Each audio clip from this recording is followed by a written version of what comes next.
folks, it's Hal Walker and Aaron Luck and the Sidewalk Congress coming to you today to share a little bit of political news that's happening in the U.S. Today is July the 23rd, 2024.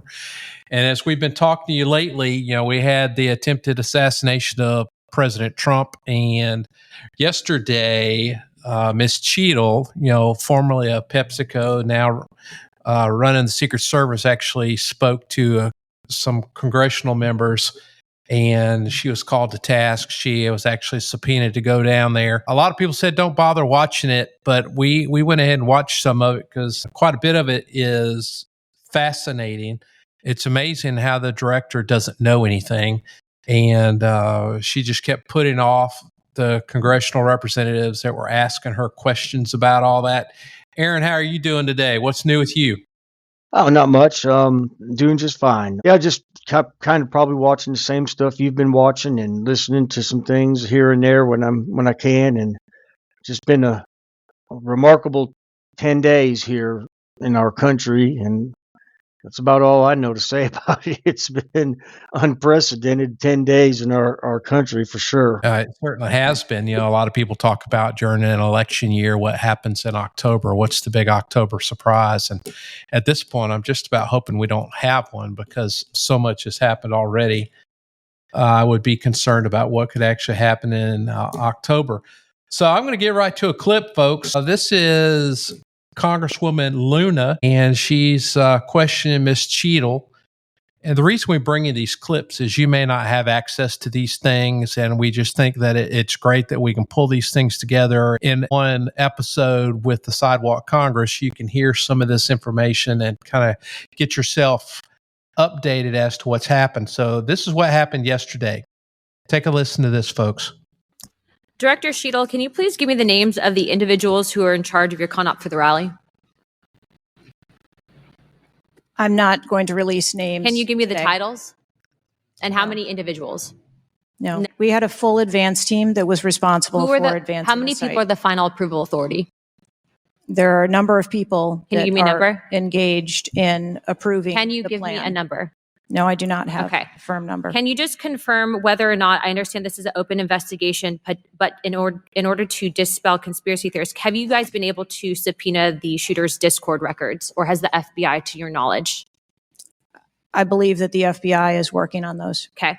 Is it factual to say that you have not ruled out that the shooter was working with other people or persons?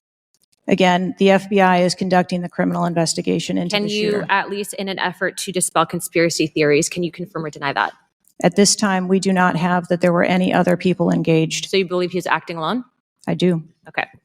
Have you been made aware of multiple eyewitness reporting that there was a second shooter on a water tower?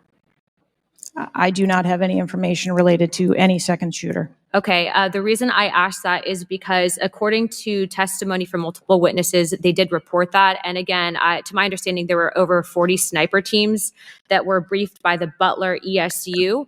And I want to make sure that people are aware, if you're saying that there's not another shooter, that we are able to clear that information, because from this whole entire briefing, it doesn't seem like much information has been able to get out to the American people. So I'm trying to dispel rumors, as I'm sure you understand. Was it true that Secret Service was present at the Butler ESU briefing? There was a briefing between the counter sniper teams that were working Secret on the Service ground. present?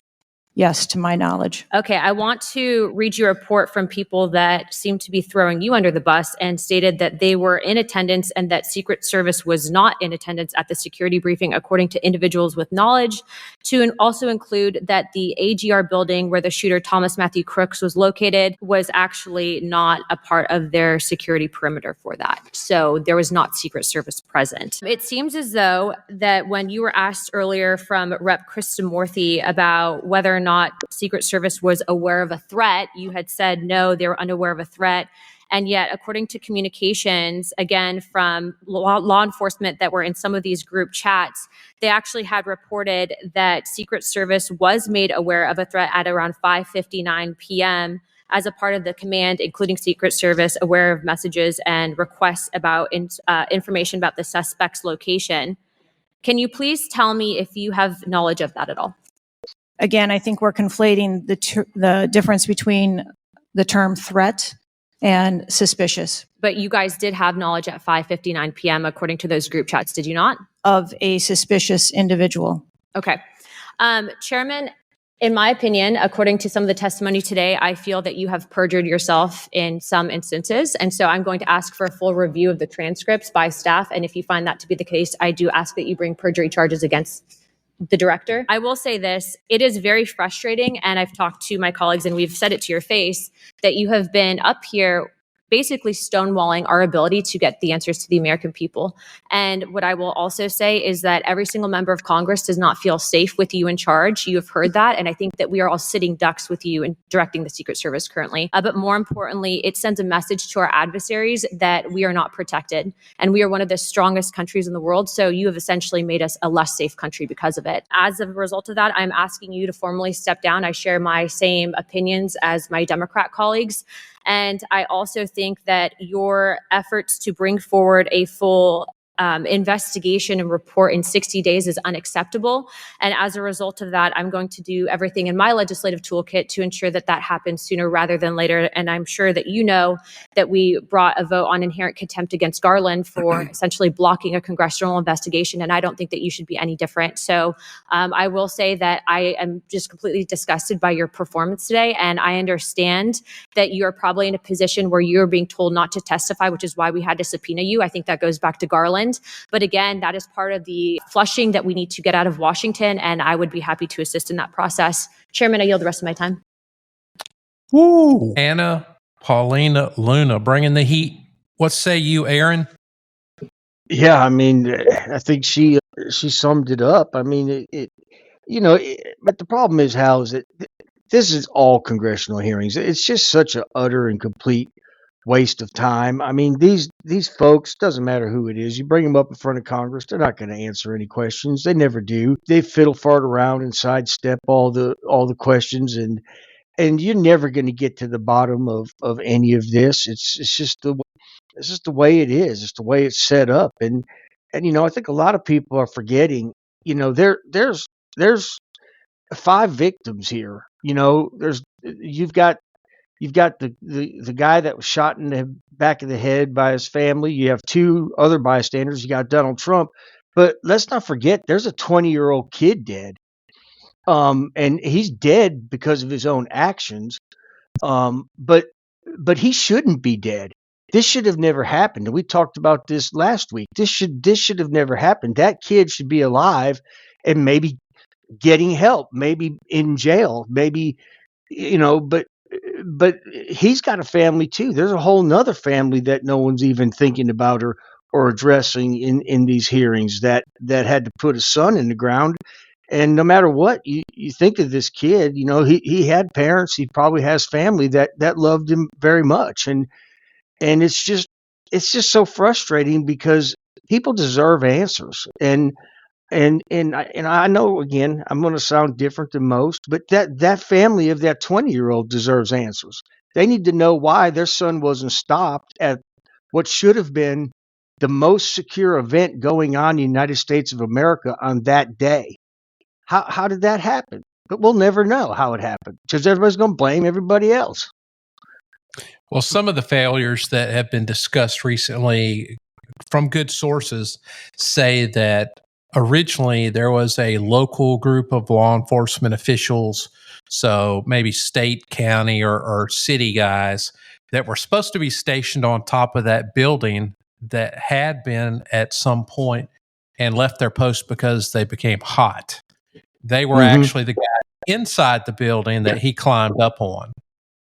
Yeah, I've heard that. Hal, and I've heard that is perhaps the reason that this guy was actually able to get shots off, is that they were unsure of whether it was a friend or foe up on that roof. And again, I understand that, but I'll say it again, that it shouldn't have been a question as to who was on that roof. Everyone should have been on the exact same page of who is on that roof. Oh, absolutely. I mean, you and I don't have training in what they do, but if I was heading up that meeting before things happen and I was having to brief everybody, the first thing I would say is, we're on comms 1. Everybody check your radio, make sure you can hear me. Before the president comes out, we're going to talk to everybody at their post, make sure they're where they're supposed to be, make sure they can hear what we're saying. To me, that's just the beginning of it. But again, they're alleging now that he came out earlier and flew a drone. So he knew what the layout looked like, and maybe he made a selection on where he needed to go based upon the footage he picked up from a drone. I think that the drone would be a great idea for the Secret Service. What do you think? Quite amazed that it's actually not, to be honest with you. I just always assumed it was. Again, I'm just at a loss for words on how this happened, and I know how it happened. I mean, people just are incompetent, but it's just amazing to me to see how far we have fallen and how big of a laughingstock we are. If you've got the equivalent of the Secret Service of Russia and China watching, they're probably sitting around drinking a beer and watching this over and over on a loop, just laughing on the floor. People can't holster guns. People aren't tall enough to protect the president. It's just embarrassing. I mean, I'm not going to go so far as to say I'm embarrassed to be an American. I would never say that, but I could say I'm very disappointed with what I see happening. All right. Well, let me share another clip with you, Aaron, and the people listening out there. This is Nancy Mace. Nancy Mace really brings the thunder. We thought Anna Luna was tough on her, but Nancy Mace really brings it. And after we listen to this clip, we're going to talk about what came out in the news earlier this morning. To say, Director, we're pretty close to the halfway point during this. Answered more questions with an ABC reporter than you have with members of Congress. We have a lot more questions. The American people are demanding that we get answers to those questions, and that's what the purpose of this hearing is today. I'm sure a lot of the questions that have already been asked are going to be asked again, and hopefully we can get some answers to those questions. I strongly implore you to answer those questions. You're here with a subpoena, and we expect you to answer the questions. Chair now recognizes Ms. Mace from South Carolina. Thank you, Mr. Chairman. Director Cheadle, the American people are watching, and they're wondering if there are any questions you can answer honestly today. So, Director Cheadle, I have a series of questions, very specific questions. I want very specific answers. Most of my questions are going to demand a yes or no answer. Do you understand? I do. Okay, my first question. Both sides of the aisle today have asked for your resignation. Would you like to use my 5 minutes to draft your resignation letter? Yes or no? No, thank you. Was this a colossal failure? It was a failure. Yes or no? Was it a colossal failure is the question. Yes or no? I have admitted this is a terrible. This is a yes or no series of questions. Was this a colossal failure? Yes or no? Yes. Was this tragedy preventable? Yes or no? Yes. Has the Secret Service been transparent with this committee? Yes. Would you say the fact that we had to issue a subpoena to get you to show up today as being transparent? Yes or no? I have always been yes or no. You didn't want to answer the question. We had to issue a subpoena to get you to show up today. That is not transparent, by the way. You stated earlier, Secret Service is not political. Is that correct? Yes. Okay. Would you say leaking your opening statement to Punchbowl News, Politico's Playbook, and Washington Post several hours before you sent it to this committee as being political? Yes or no? I have no idea how my statement got out. Well, that's bullshit. So, Mr. Chairman, I would like to ask unanimous consent to enter into the record articles by Punchbowl News, Political Playbook, Washington Post, all done at 5:24 a.m., 6:12 a.m., 6:34 a.m., a solid 3 to 4 hours before this committee got your statement. Without objection to ordered. Okay. Is the Secret Service fully cooperating with our committee? Yes. Okay. You say you're fully cooperating with this committee. On July 15th, this committee sent you a list of demands of information that we wanted. Has the Secret Service provided this committee a complete list of all law enforcement personnel that were there that day? Have you done that? Have you provided a list to the Oversight Committee? Yes or I no? will have to get back to you on that. That is a no. Have you provided all audio and video recordings in your possession to this committee, as we asked on July 15th? Yes or no? I would have to get back to you. That is a no. You're full of shit today. You're just being completely dishonest. Mr. Chairman, Mr. Chairman. Chairman, I want to. I'm Come gonna on. We continue. have to maintain decorum in this committee, no matter how have you provided upset we any get. and all memos to this committee that we've asked you on July 15th? Have you provided all memorandums within the Secret Service? I would have to get back to you on That is a no. You are being dishonest or lying. Like you're being dishonest here with this committee. These are important questions that the American people want answers to, and you're just dodging and talking around it in generalities. And we had to subpoena you to be here, and you won't even answer the questions. We have asked you repeatedly to answer our questions. This isn't hard. These are not hard questions. Have you provided us all communications from the Secret Service related to that day and that rally? Have you provided this committee? We've asked for this information on July 15th. Have you provided any of this information that this committee has asked of the Secret Service? Any of it? I'll have to get back to you. Have you even read this letter that we sent you? Did you even read this? Yes. Okay. And you have said you don't know, you have no idea. Well, the answer is no. We haven't gotten a single document or piece of information or data from you or your agency in related to the rally that we have asked you for. Was this attempted assassination of Donald Trump a failure of training or execution or both?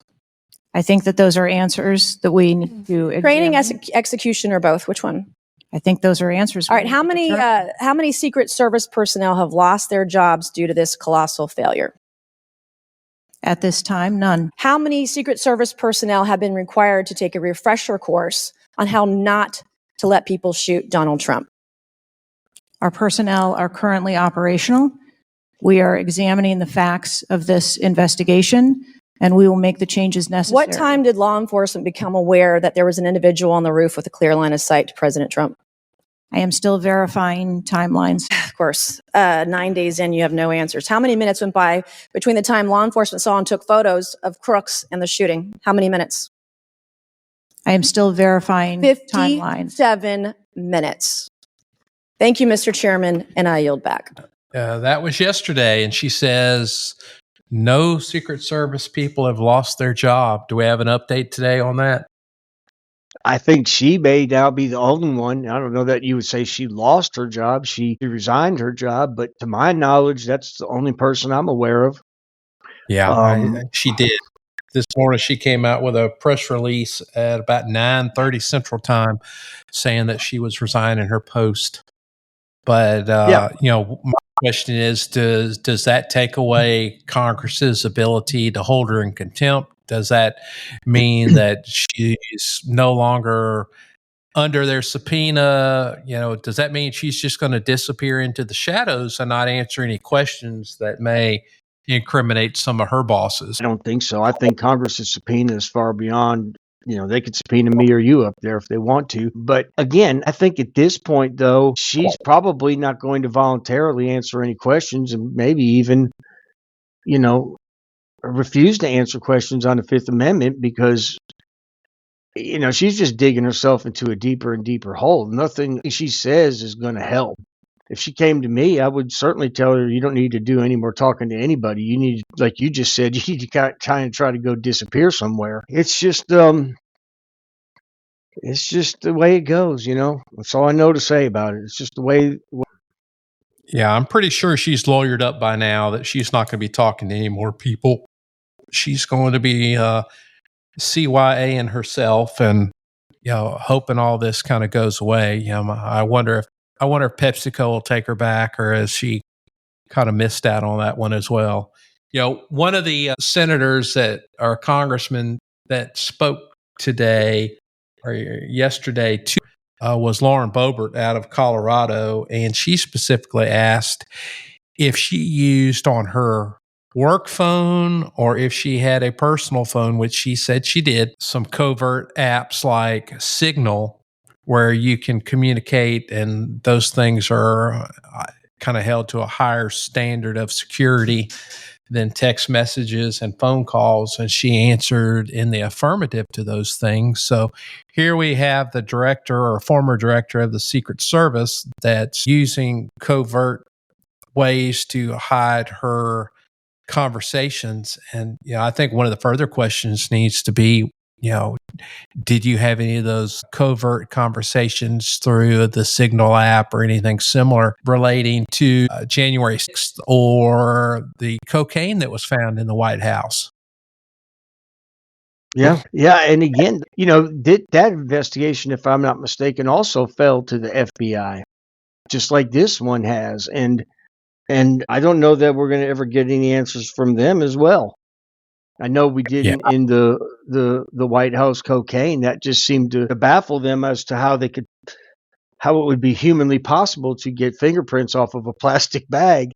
And so I don't think that I expect much better here, Hal, to be quite honest with you.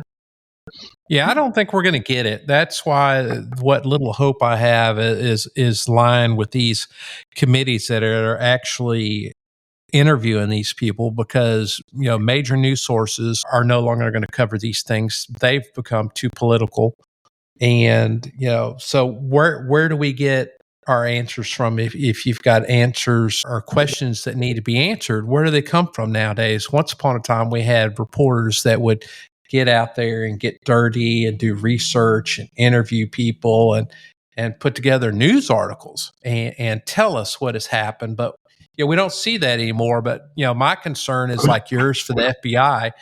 When we look back in time, when the FBI raided Mar-a-Lago, and we've talked about this in the past, because Trump is a former president, he was under the protection of the Secret Service. That was his dwelling place.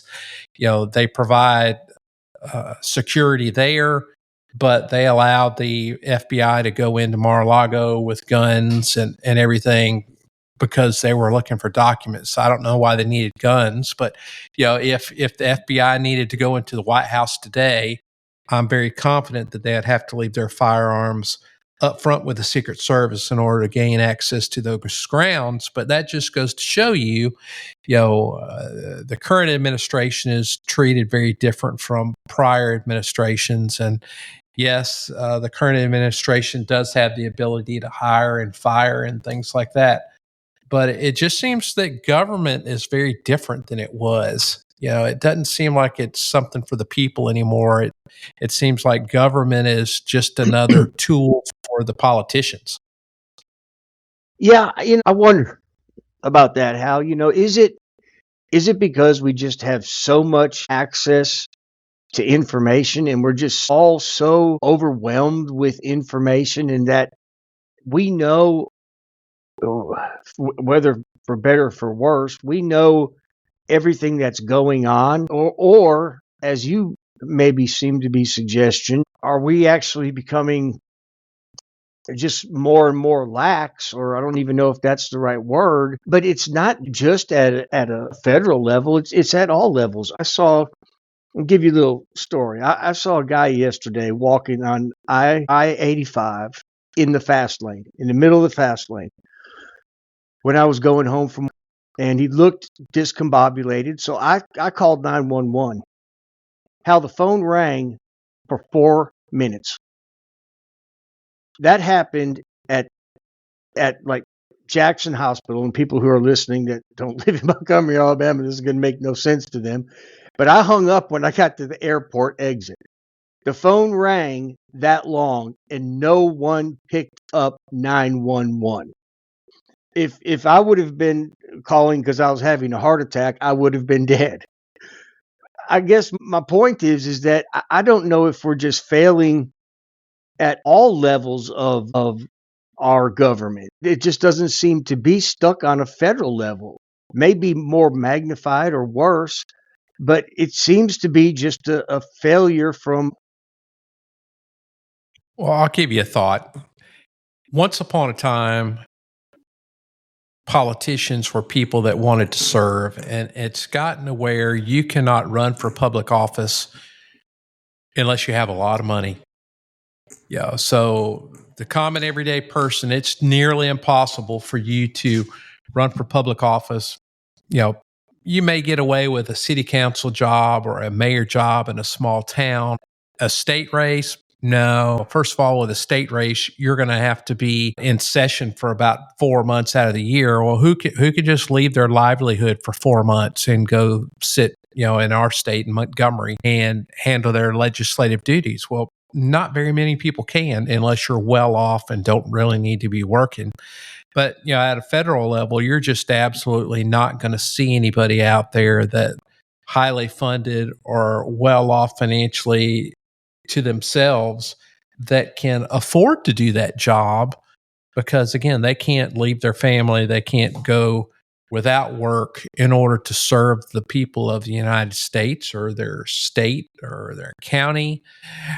They need that assistance. So because of that, we see rarely individuals that are just everyday blue collar or even white collar, just hardworking people that, in today's economy are just kind of barely getting by. Yeah, I agree with you. And then I also would maybe even be a little bit more cynical on top of you and say that I would venture to bet that even the ones that do somehow get up there, it seems that it doesn't take long for them to just turn into a swamp creature and be like everybody else up there. And it's just got to be very frustrating if you are a person that maybe has a strong set of ideals and ideas that may be good, and you get absolutely nowhere with them at some point in time. I think we will all have been to this point in our life where you just throw your hands up in the air and say, well, if you can't beat them, join them. And it seems like, everyone that goes up there just seems to get into a caucus, seems to get into a group, and that's their new identity. And that's not what I think our founding fathers envisioned. They envisioned the representatives being individuals for the people that they represented. And they expected senators to be individuals for the state they represented. It's not supposed to be you're either on this side or you're on that side. We've been given two choices, take it or leave it, for forever now. And there just seems to me that there has to be a better way. How's it possible that in a country as big as ours, there's only two people qualified to be president of the United States? Yeah, I don't understand it. Where are all the other people that are willing to serve? Right. I mean, why aren't we having a debate in October that has 10, 12 people on the stage? Why are we just, well, I know the answer why. It's a rhetorical question, but the powers that be have set it up to where you have two choices. Pick one of them. And I just don't think that's the way it should be. I think that we do this in all of the races. We do it in the Senate races. You pick the Democrat, you pick the Republican. We do it in the House race. You pick the Democrat, we do it in judges. We don't need that type of a system anymore. That system needs to be done away with, because I'll be honest with you, I don't think we're getting the best people. And I don't think the best people are ever going to be put into a position to be the candidate for the Republican Party or for the Democrat Party, because the powers that be are not going to let it happen. Well, here's a couple things I'd like to see, and it probably doesn't fix anything, and it's just one man's opinion. First and foremost is term limits. Presidents have it. We really need that for the guys making the laws, but you know what? They're making the laws. So I doubt we ever see term limits. The next thing is in today's environment, we've got NIL in college athletics, and stomping ground on that is take all that money these universities are raising to pay these kids to play football or baseball or basketball, whatever it may be. Take that, and University of Notre Dame, as an example, say they raise $100 million and that money is allocated for that year. I think they need to take all those college athletes and go, okay, well, there's 1,000 of you guys. We're splitting this money 1,000 ways. That way everyone's on equal ground. I think we need to see that in politics as well. So that way it's not AT&T or some other big company, Coca-Cola, gave you a lot of money, so now you owe them a favor when something comes up. Instead, it's, you got this money from the allocation, so you don't owe anybody, and you have the same amount of money to spend as everybody else. In our profession nowadays, you see these billboard advertisers that are spending hundreds of thousands of dollars every month. Well, people believe that they're great because they can do that. That may not necessarily be the case, but the guy sitting in a one-person office or has a little bit of staff that's not spending hundreds of $1,000s a month, people don't know about that guy. So that's where the benefit comes from. If you're a politician and you can raise big dollars, people are going to know your name. And if you can't, you're not going to be a politician for very long. Yeah. Well, you're right. It is, and again, that goes back to the two-party system. They just have such a monopoly on the money that is where your choices are going to come from.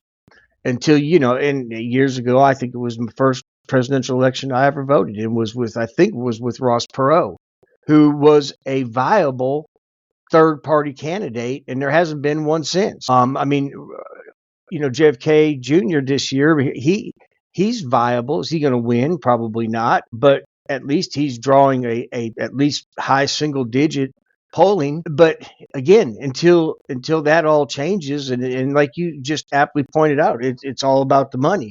Follow the money, and the money will lead you to where the candidate comes from.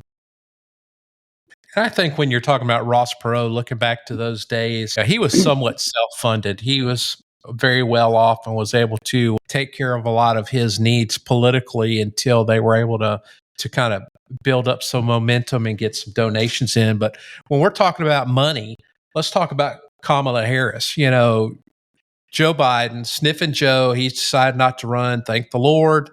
There was a lot of questions about that, and there's been questions for about 7 years about his health, but he's decided not to run. And it took a little bit of time, but he finally came out endorsing Kamala. So did, I believe, the Bidens did, but a lot of the big Democrats, a lot of the Democrat governors have as well. But I saw a staggering number, and it feels staggering, but then you kind of look at it. But I think overnight she raised in excess of $50 million, maybe $50-60 million. But that sounds like a whole lot of money. But there's people out there whose livelihoods are very much affected by government and administrations. And one particular is George Soros, and he very well could have just written a check for that.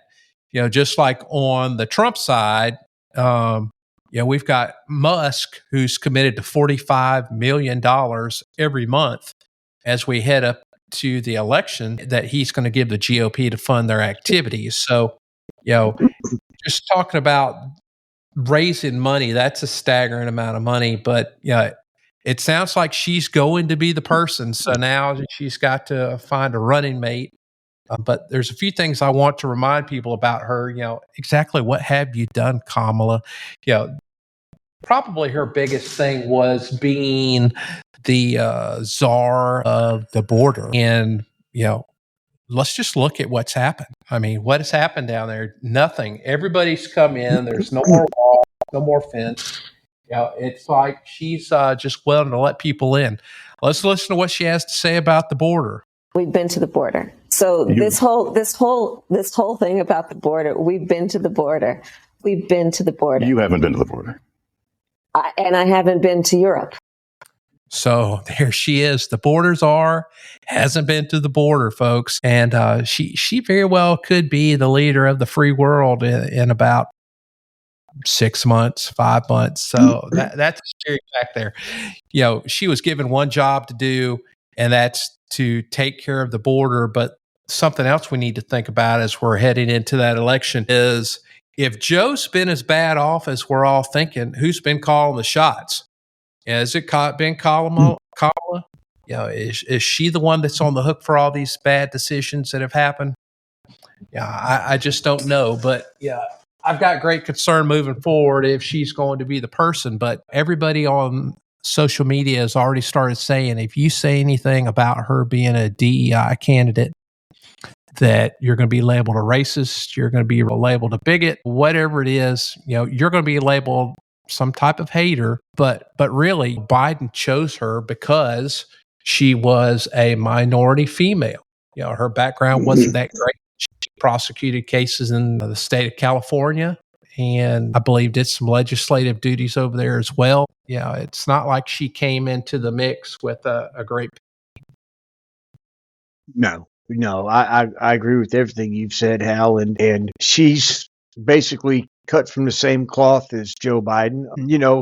Started off politically, I think a DA and then maybe the district attorney of a couple areas, then the attorney general, and then a congresswoman for a very, very short period of time. Her life accomplishments are not great, and they all deal with being paid by the government. So, I let you know my feelings about her, and I stand by my thing. I'd rather have Joe Biden than her. I really would. She's just as radical as some of the things she says. I don't know even how to put it into words. It's just scary. If she were to be elected, it would be a very scary time. And I honestly don't believe she's made a single decision, because I think the people in that Biden administration, they know she's a complete idiot. They are not going to let her make decisions, although I don't know, she could have made worse ones, but it's not her. And, they're trying to reinvent her for the 8th time. We're going to see what happens. I don't know. I mean, I think the polling that I've heard of, and I don't keep a real good eye on it, but it seems that Trump is still leading even against her in a lot of the important swing states. And I think that will still hold true. I think that, I think people are just sick of that entire Biden-Harris ticket and everything that comes along with it. Well, Aaron, J.D. Vance was out campaigning the other day as Trump's running mate, going to be vice president of the United States if they are successful in the elections. This is what he had to say about Kamala.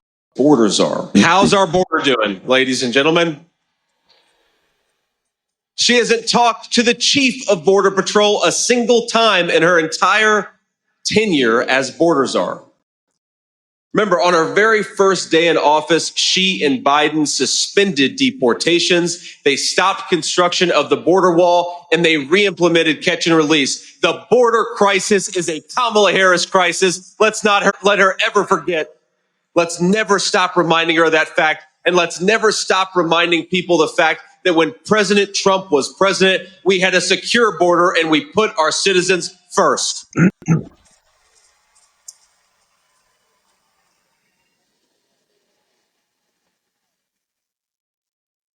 Now, it doesn't stop there. Harris is actually even more extreme than Biden, even though that's hard to believe.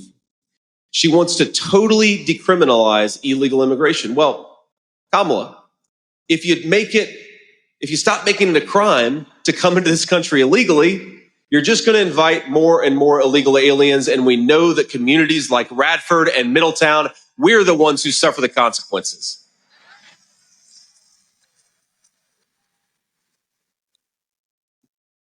Now, I know this area has been affected by a lot of stupid trade deals, a lot of deals that have shipped good American manufacturing jobs overseas. Well, Biden supported NAFTA back in 1994, but Kamala Harris voted to keep NAFTA again and again, even after it was obvious that it was a disaster for our people. Well, folks, I think it's very clear what his thoughts on Kamala are. So we're going to give it a wrap for today, Aaron. We're glad we were able to get together today. And, if you're listening to this on a specific player, give us a like and, stay in touch. We're going to try to get some regular content out to you, addressing what's going on in your world today. Again, we are just speakers for the common man, trying to bring you some information that you may have missed elsewhere. We're going to bring you information that is news and newsworthy. And to quote our colleague, Dan Bongino, we're always going to have receipts. We're not going to just bring you something that's rumor and innuendo. We're going to bring you something that's solid. Aaron, do you have anything to say in closing? No, I don't, Hal. Good to see you again. All right, everybody, take care, and we will talk to you soon. This is the Sidewalk Congress with Aaron and Hal, and we're out.